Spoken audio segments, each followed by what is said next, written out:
ọ bụ onye ilo emegokwe na nwunye ya nọ ebe a. Ọ bụ posta ebe a.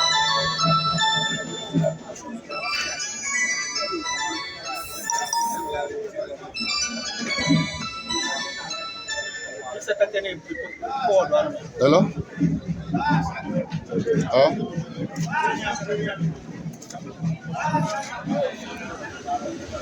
Ọ bụ posta onye ilo emego ekwe na nwunye ya bụ ndị rapụgoro ụwa ndị onishaadocenter.com wee bịa kaba kọva ive na-eme n'ebe a maka na ive eme na Ọnịsha di na nwunye rapụrụ n'oge na-eketara ọba aka vaka na-emi n'ụbọchị tata.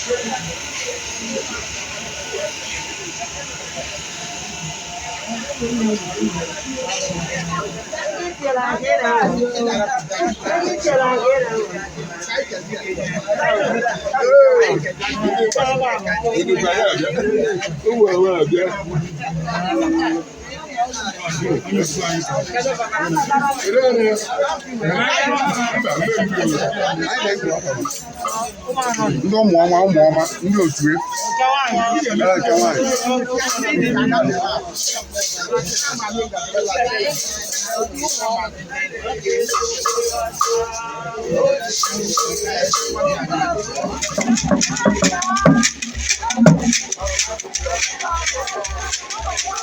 Hello.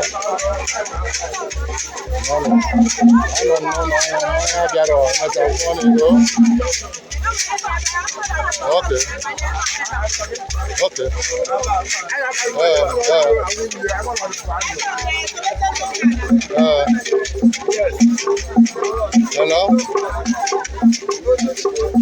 Hello.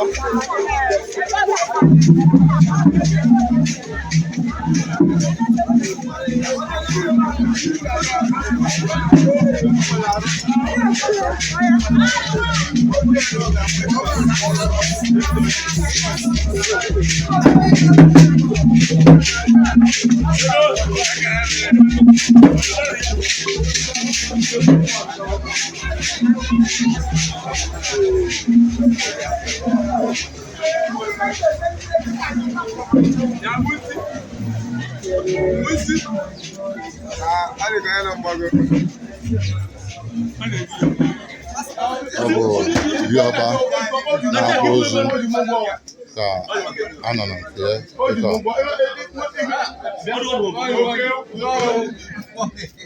ndị ọgba bụ ndị ogbodogwu ebe a bụ ndị ogbodogwu nọ ebe a nwe eze dị otu daalụ.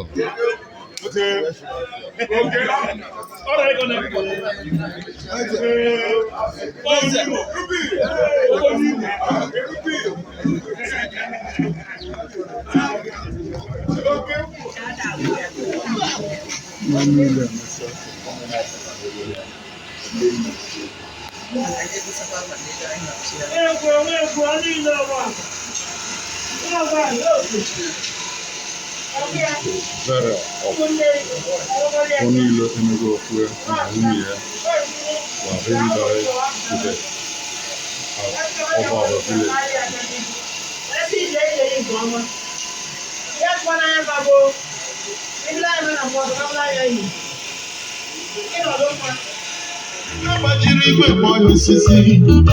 Can you open your mouth and call it 21 days in your language?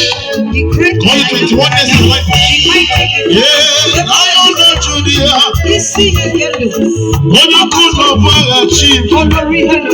Hey. Even the way go get hey. How they go get the kaya. For the Lord, you reign, you reign, you reign, you reign.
Plenty people.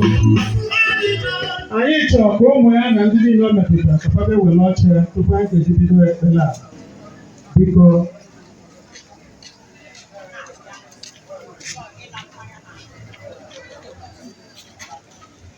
Biko ana m arịọ ka anyị nọkọba n'ọnụ.